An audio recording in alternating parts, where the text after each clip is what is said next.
오늘은 마태복음서 14장 28절 이하에 있는 말씀을 통하여 만일 주님이시거든 이라는 주제를 가지고 은혜를 나눠보고자 합니다.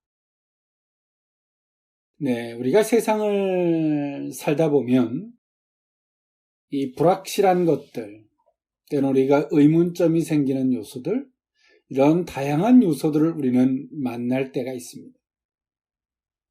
그 속에서 사람들은 여러 부류의 형태로 나타나는데요. 어떤 사람은 대충 그냥 막연하게 그런 문제들을 치부하고 내지는 판단과 정죄로서 그 환경, 그 오늘을 덮고 지나가는 사람이 있는가 하면 보다 더 사실을, 그 원인을 분석하고 찾고자 하는 사람이 있습니다. 오늘 이 시대를 살아가는 성도들이 어느 쪽의 삶을 선택하느냐에 따라서 세상의 사람들도 마찬가지지만 하나님의 사람들도 완전히 다른 결과로 나타나게 됩니다.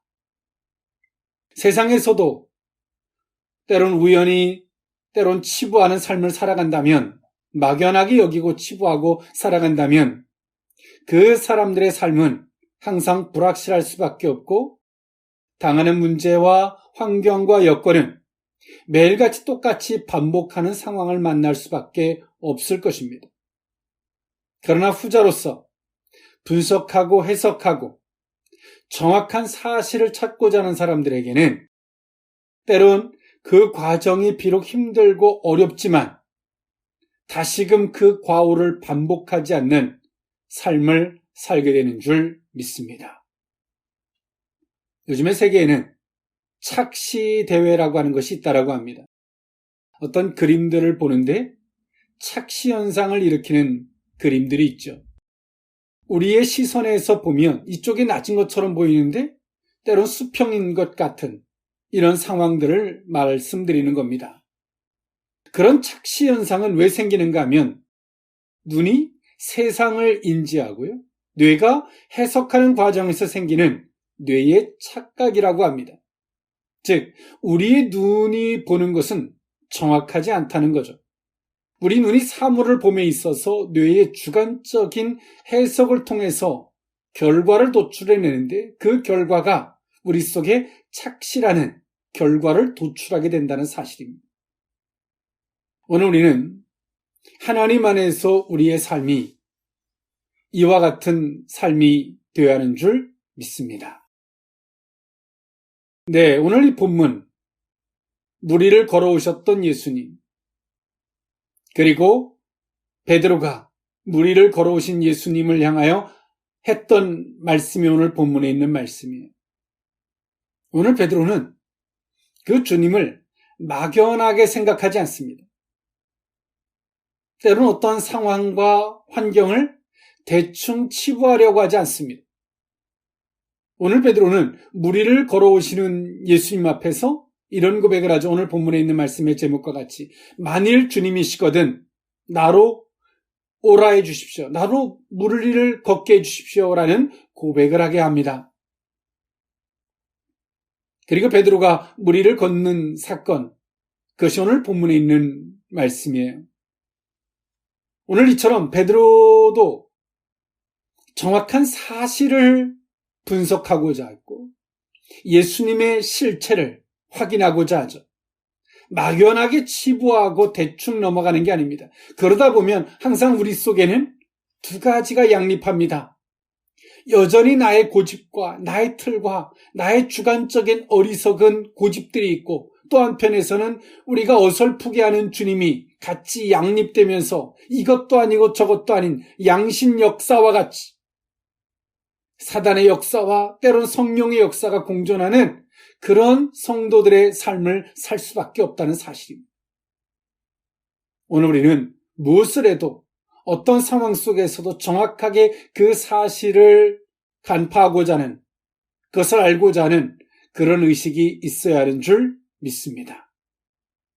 네, 오늘 이 본문이 있게 된 그 전 단계는 예수님께서 오병이어의 이적을 통해서 5,000명을 먹이신 사건이 있었습니다. 보리떡 5개와 작은 물고기 2마리를 통해서 5,000명이 넘는, 훨씬 넘는 사람들을 먹이신 사건이죠. 그리스도야말로 인간의 영적인 부족함과 육적인 결핍을 채우시는 생명의 떡이심을 보여주는 사건이었는데요.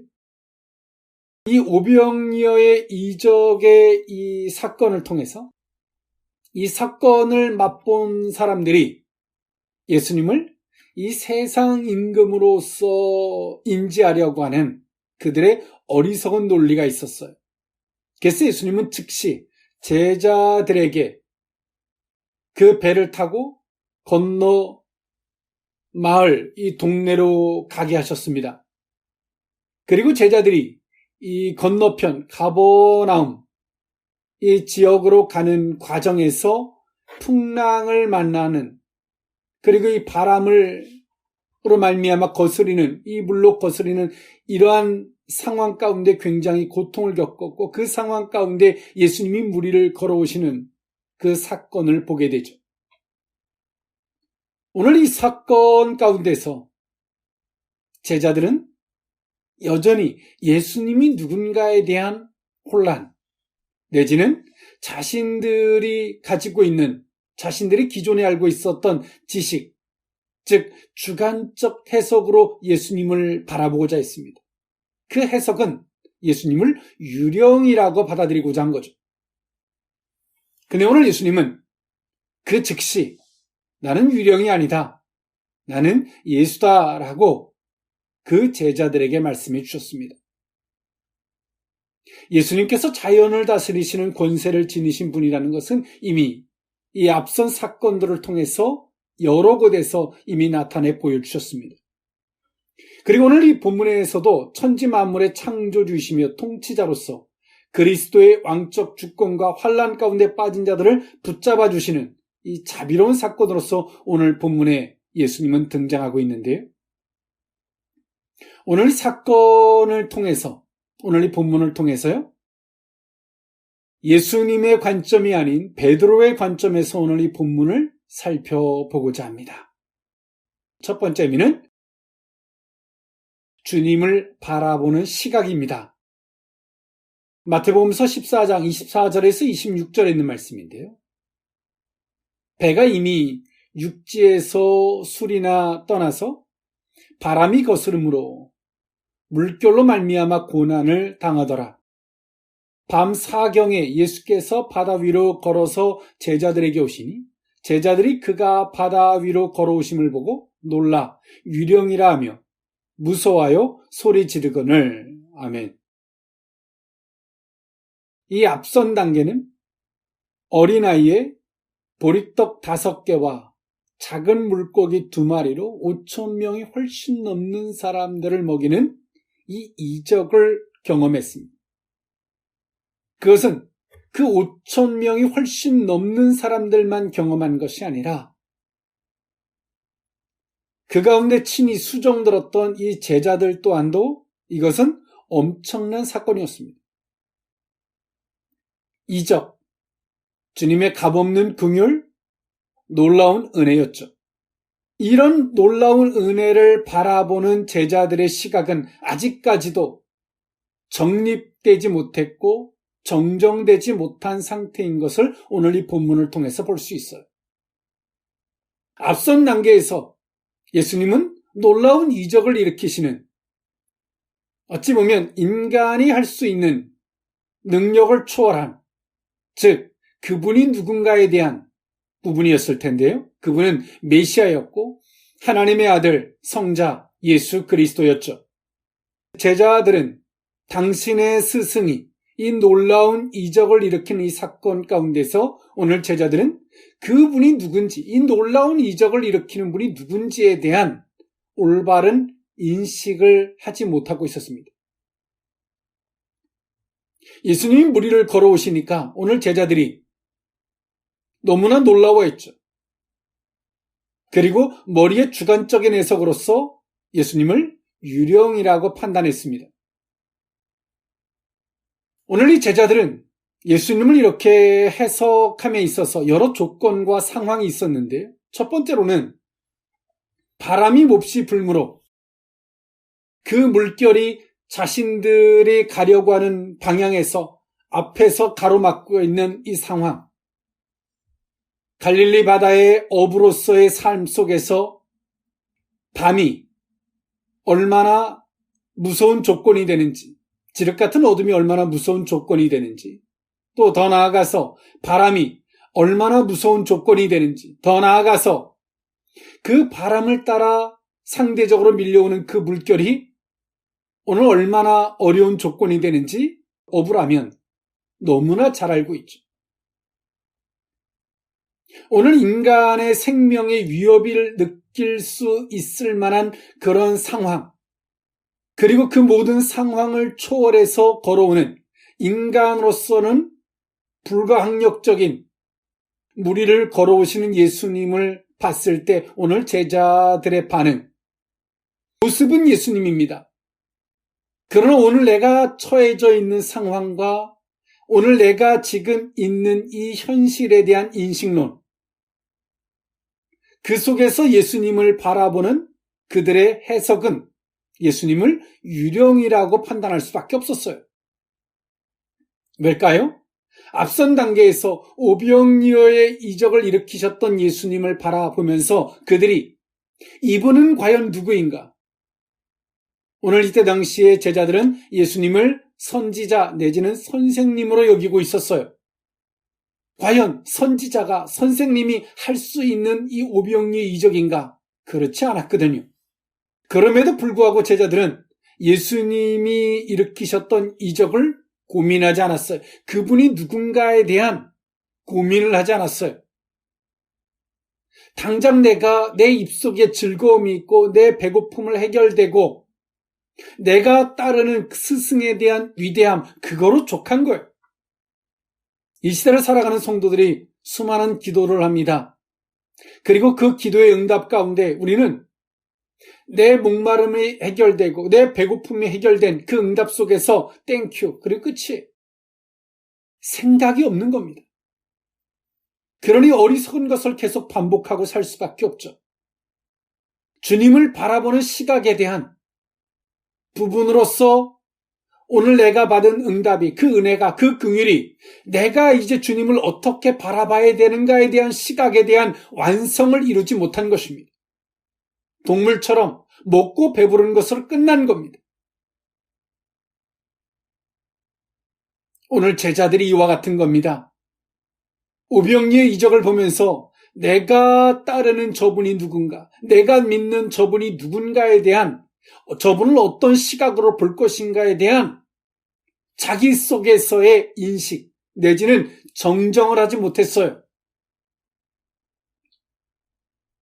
오늘 그들에게 예수님은 즉시 배를 타고 건넌 마을로 갈 것을 예수님이 주문하십니다. 왜냐하면 그 오병이의 이적을 본 사람들이 억지적인 인간적인 시각으로서 예수님과 제자들에게 접근했기 때문이죠.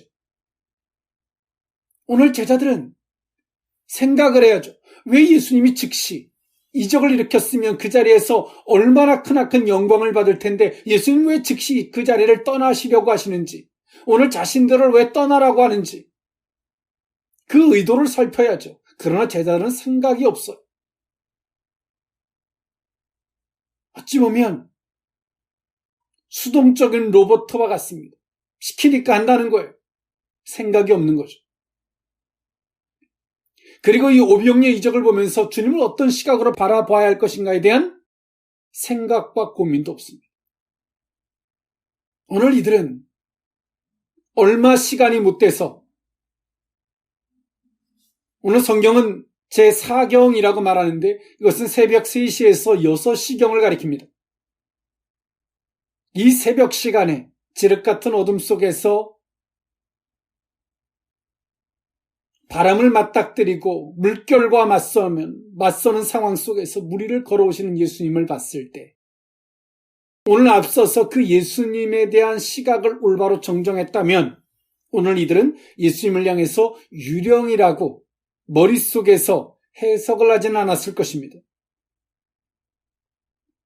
사랑하는 성도 여러분, 오늘 우리는 이 시대를 살아가면서 얼마나 크나큰 착시 속에 살아가는지 모릅니다. 우리의 눈으로 보는 것은 정확하지 않습니다. 불확실하다는 겁니다. 우리가 눈으로 보는 것이 완벽하지 않은데 그 속에서 우리의 머리로서, 내 경험으로서, 지식으로서 해석을 하니 그 해석이 우리에게 오류를 낳게 만드는 것입니다. 오늘 제자들도 마찬가지였어요.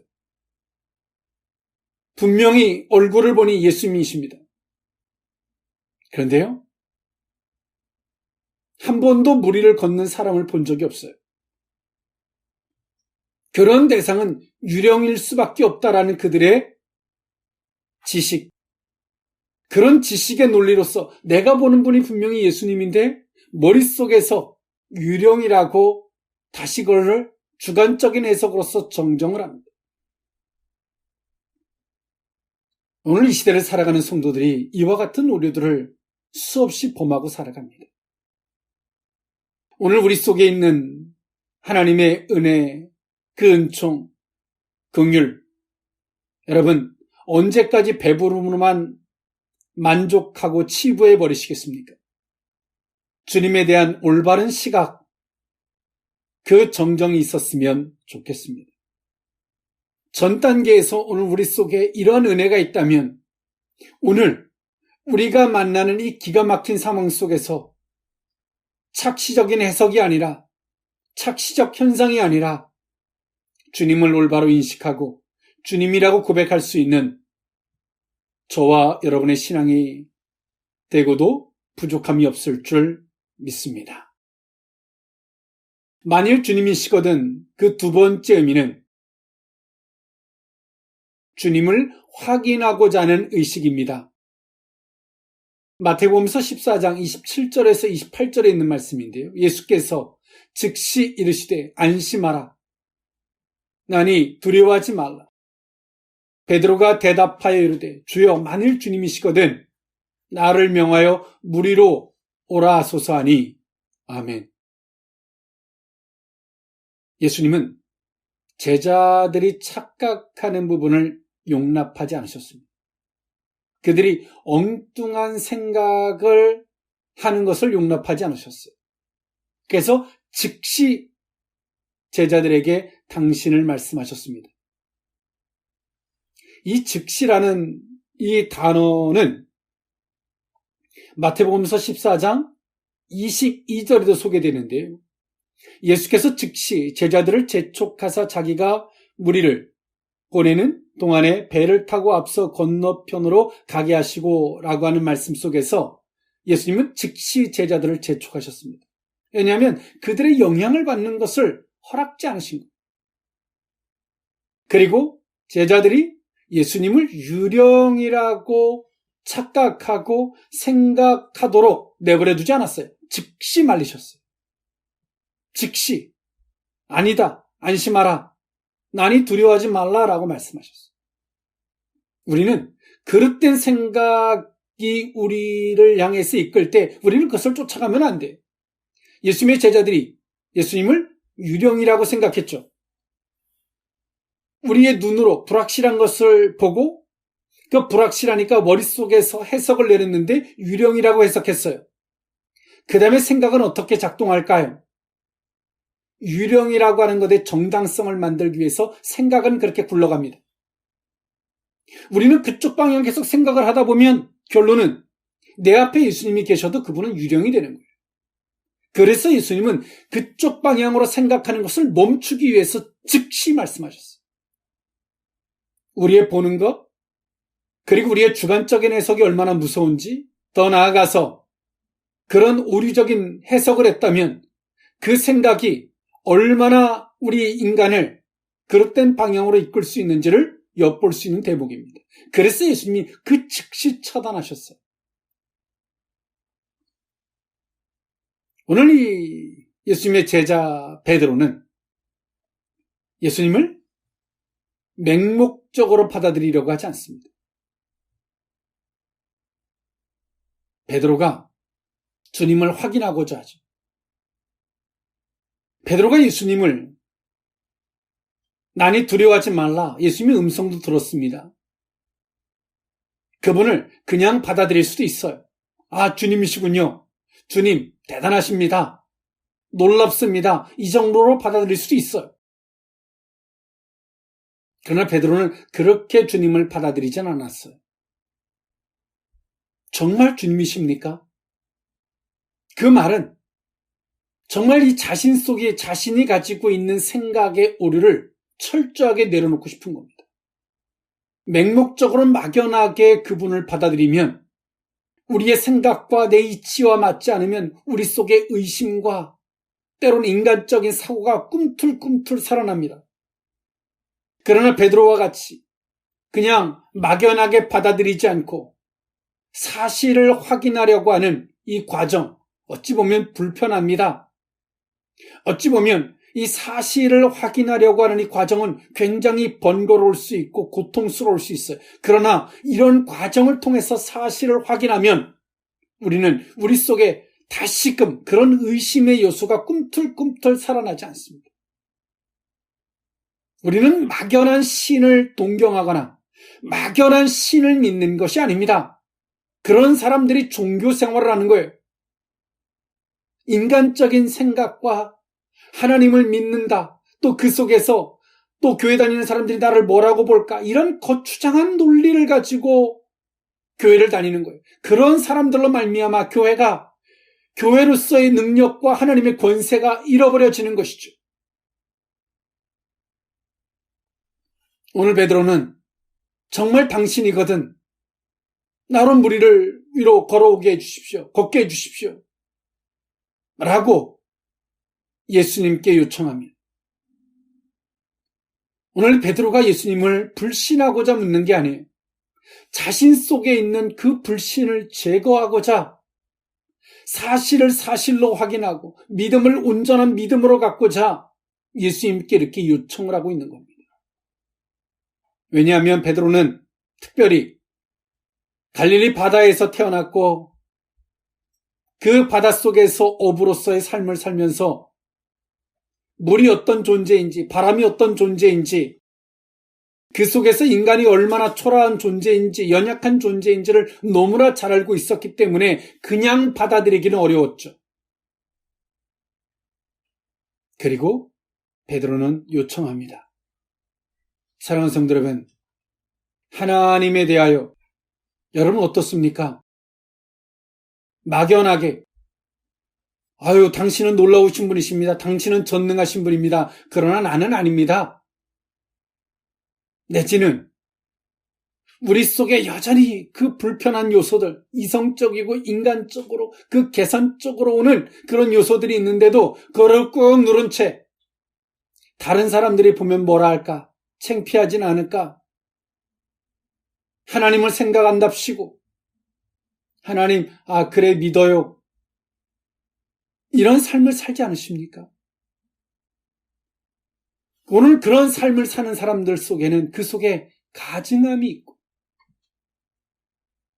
하나님을 의식하기보단 사람들을 의식하고 사람들에게 인정받고자 하는 신앙과 종교가 혼합되어진 양심에 화인맞은 자 같은 삶을 살 수밖에 없습니다. 주님을 확인하고자 하는 오늘 이 베드로의 이러한 의식은 훗날에 오늘 베드로는 사도들의 정신적 지주 같은 역할을 하죠. 사랑하는 성도 여러분, 어떤 삶을 살기를 원하십니까?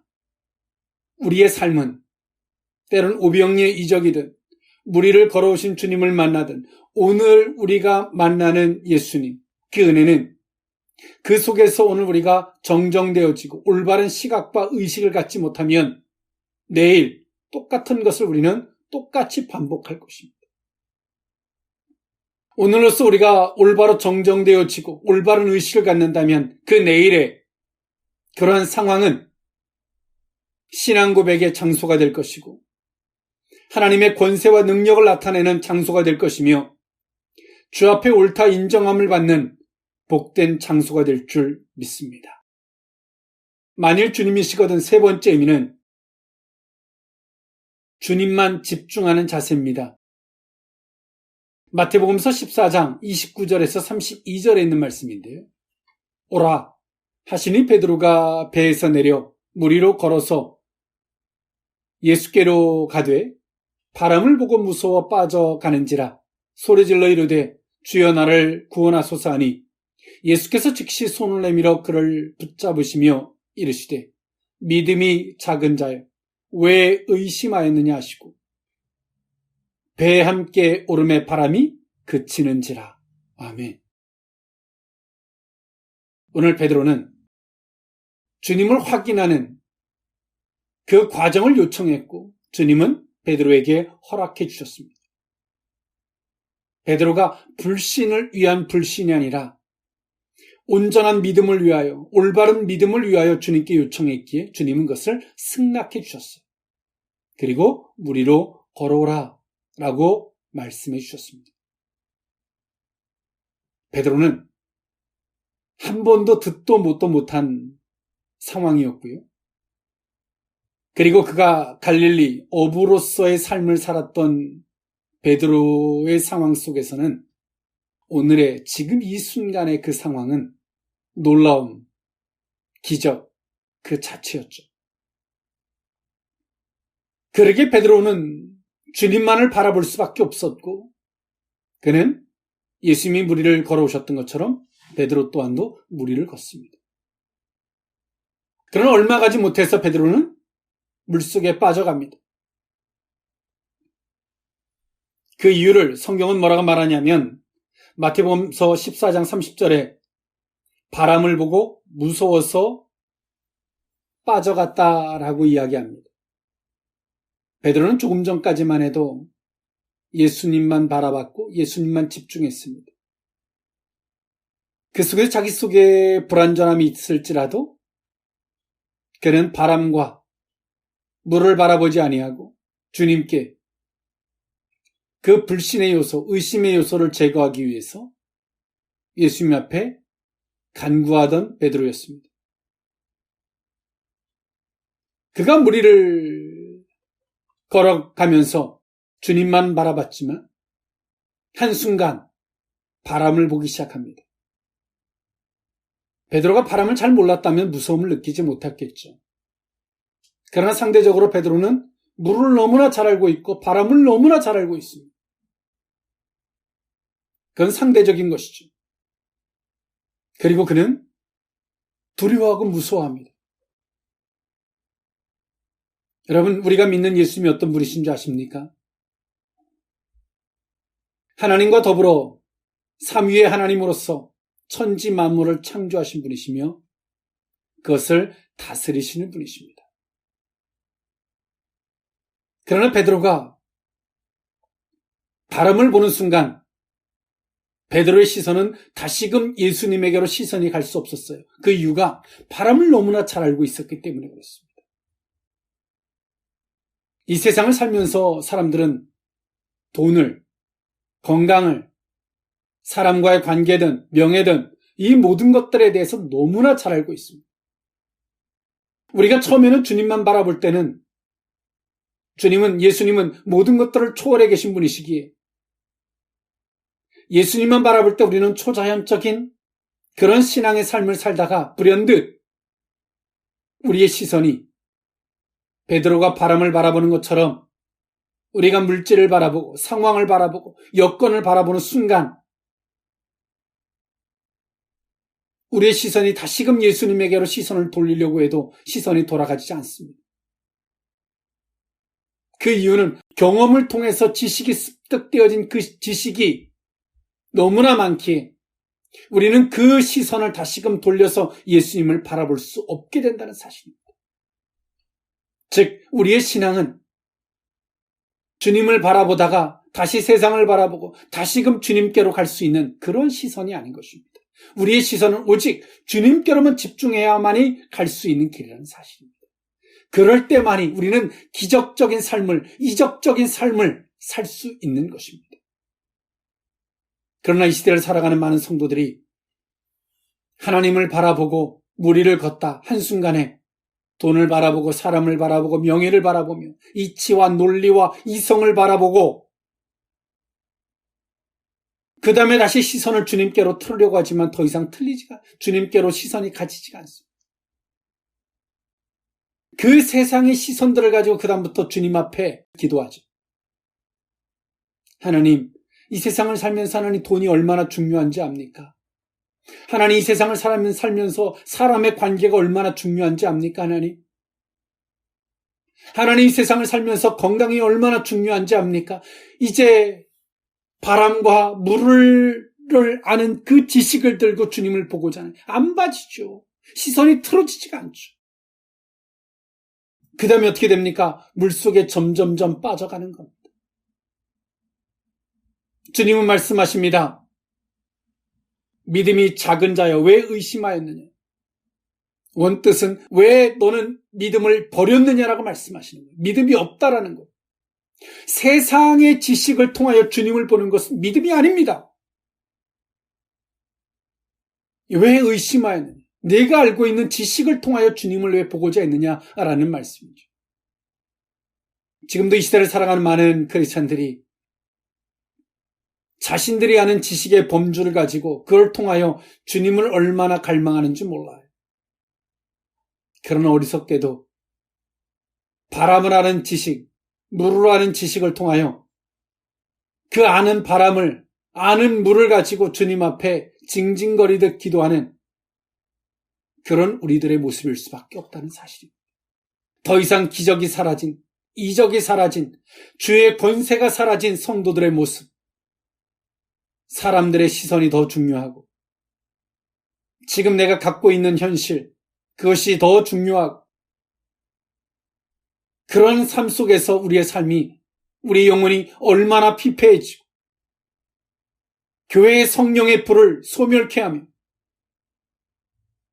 이 시대를 살아가는 크리스찬 성도들의 모습을 얼마나 실추시키는 그 주역들이 됐는지 모릅니다. 여러분, 세상의 개혁은 저들을 바꾸라고 하는 것이 아닙니다. 성도들이 회복하는 것입니다. 성도들의 삶을 통해서 권세와 능력과 하나님의 살아계심이 나타날 때 세상은 감히 교회와 성도들을 향해서 힐문할 수 없습니다. 그들은 우리가 바꾸라고 하지 않아도 그들은 바꿀 수밖에 없고 그들은 하나님 앞에서 겸손하라고 말하지 않아도 그들은 겸손할 수밖에 없습니다. 이 시대를 살아가는 성도들의 본분, 권세를 잃어버린 채 초췌한 모습들을 가지고 가족들을 전도하고 주변 사람들을 전도하겠다고 하는 그 전도. 죄송한 표현입니다만 웃긴 코미디와 같은 일들입니다. 베드로가 물을 보고 두려워하며 물속에 빠져가면서 내 옆에 있는 사람에게 저분은 메시아라고 말하면 누가 여러분들의 전도를 듣겠습니까? 여러분, 한번 자신들을 보세요. 가족들의 구원들, 또 주변 사람들의 구원을 갈망한다라고 하는 여러분들의 자신을 한번 보십시오.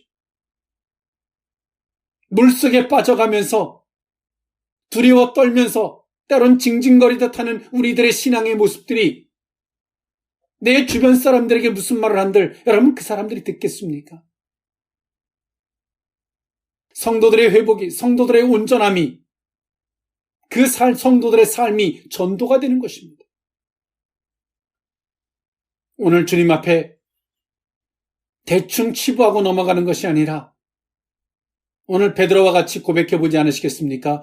만일 주님이시거든 나로 그 무리를 걸어오라 명하여 주십시오. 라고 주님께 당당히 외쳐보지 않으시겠습니까?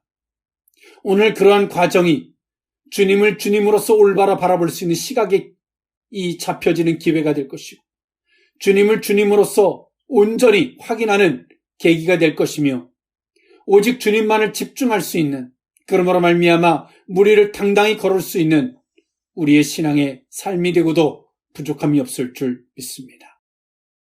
기도하겠습니다.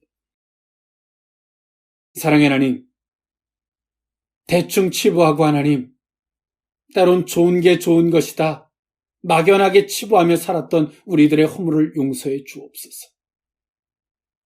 오비영리의 이적을 일으키시고 그들의 인간적인 시각 앞에서 즉시 배를 타고 그 자리를 떠나도록 권하셨던 주님. 예수님을 유령이라고 오해했던 그때 주님이 그 즉시 나다라고 말씀하셨던 주님. 주님을 바로 볼 수 있는 시각이 있게 해 주옵소서. 주님만을 집중할 수 있는 시각이, 그런 자세가 있게 해 주시옵소서. 그러므로 하나님, 예수 그리스도가 초자연적인 역사의 주가 되시는 것처럼 예수 그리스도를 믿는 그리스도인들이 당당히 그 무리를 걷는 자들로 삼아 주옵소서. 이 시대의 모든 크리스찬들이 회복이 될 때 성도들의 삶이 전도가 되는 역사가 있게 주옵소서. 축복하옵고 예수님의 이름으로 기도하옵나이다. 아멘.